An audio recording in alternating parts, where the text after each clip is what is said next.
fair value gap, one of the biggest trends going on in trading space. আমি challenge দিয়ে বলছি fair value gap নিয়ে দ্বিতীয় কোনো ভিডিও দেখতে হবে না এই ভিডিওটি দেখার পর। তো ভিডিওটি স্কিপ না করে শেষ পর্যন্ত থাকুন নতুন এক্সক্লুসিভ কিছু শেখার জন্য। ট্রেডিং একটি ঝুঁকিপূর্ণ ব্যবসা, প্রলোভিত না হয়ে নিজ দায়িত্বে বুঝে শুনে ট্রেডিং করুন। প্রথমে আমাদের বুঝতে হবে ফেয়ার ভ্যালিউ গ্যাপ কি। সহজ ভাষায় ফেয়ার ভ্যালিউ গ্যাপ মানে মার্কেট যখন হিউজ মুভমেন্ট দেয় তখন কিছু প্রাইসের ইমব্যালেন্স গ্যাপ ক্রিয়েট হয়। মার্কেট সেই ইমব্যালেন্স গ্যাপকে পুনরায় পূরণ করে মূল ট্রেন্ডের দিকে কন্টিনিউ করে। এটিই হচ্ছে ফেয়ার ভ্যালু গ্যাপ। এইটি হচ্ছে বুলিশ ফেয়ার ভ্যালু গ্যাপ, আর এইটি হচ্ছে বেয়ারিশ ফেয়ার ভ্যালু গ্যাপ। কিভাবে সঠিক নিয়মে ফেয়ার ভ্যালু গ্যাপ খুঁজে বের করবেন? প্রথমে বুলিশ ফেয়ার ভ্যালু গ্যাপ। যখন মার্কেটে হিউজ মুভমেন্ট হবে, একটি বুলিশ মার্কেটে মানে আপ ট্রেন্ডে হিউজ মুভমেন্ট দিয়ে একটি গ্রিন ক্যান্ডেল ক্রিয়েট করবে, সেই বিগ গ্রিন ক্যান্ডেলের আগের ক্যান্ডেলের আপার শ্যাডো আমরা কাউন্ট করব এবং বিগ মুভমেন্ট করা পরবর্তী ক্যান্ডেল মানে নেক্সট ক্যান্ডেলের লোয়ার শ্যাডোটা আমরা কাউন্ট করব ফেয়ার ভ্যালু গ্যাপের জন্য।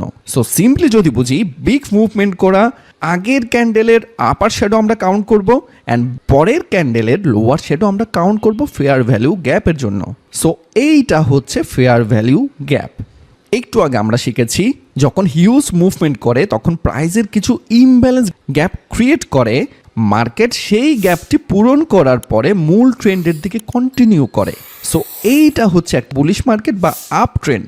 আপ ট্রেন্ড মার্কেটে যখন একটি ক্যান্ডেল হিউজ মুভমেন্ট দিল and clearly fair value gap দেখলাম, দেন ইমব্যালেন্স করা এই গ্যাপটি পূরণ করে পুনরায় মূল ট্রেন্ডের দিকে কন্টিনিউ করবে। আর এর opposite bearish fair value gap আমরা বুঝবো যখন একটি ডাউন ট্রেন্ড বা বেয়ারিশ মার্কেটে হিউজ মুভমেন্ট দেওয়া সেই ক্যান্ডেলের আগের ক্যান্ডেলের লোয়ার শ্যাডোকে কাউন্ট করব অ্যান্ড বিগ মুভমেন্ট দেওয়া পরের ক্যান্ডেলের আপার শ্যাডো বা আপার উইককে আমরা কাউন্ট করব ফেয়ার ভ্যালু গ্যাপ হিসেবে। সো এটা একটি bearish market. Fair value gap create করার পরে সেই ইমব্যালেন্স গ্যাপকে পূরণ করার পরে মার্কেট পুনরায় মূল ট্রেন্ডের দিকে কন্টিনিউ হবে। মানে এটা একটা ডাউন ট্রেন্ড, মানে বেয়ারিশ মার্কেট সেই ক্ষেত্রে ডাউন ট্রেন্ডে কন্টিনিউ করবে। So bullish FBG and bearish FVG আমরা বুঝে গেলাম। মোস্ট ইম্পর্টেন্ট পার্ট, কিভাবে ফেয়ার ভ্যালু গ্যাপ খুঁজে বের করবেন। আমরা শিখেছিলাম বুলিশ মার্কেটে যখন একটি হিউজ মুভমেন্ট দেওয়া ক্যান্ডেল ক্রিয়েট করবে, এর আগের ক্যান্ডেলের আপার শ্যাডো এবং কি এর পরের ক্যান্ডেলের লোয়ার শ্যাডো, এই গ্যাপকে বলা হয় ফেয়ার ভ্যালু গ্যাপ।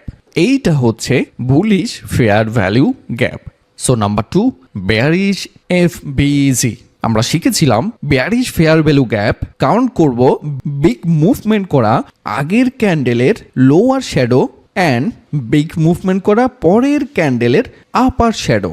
এইটা হচ্ছে বেয়ারিশ ফেয়ার ভ্যালু গ্যাপ।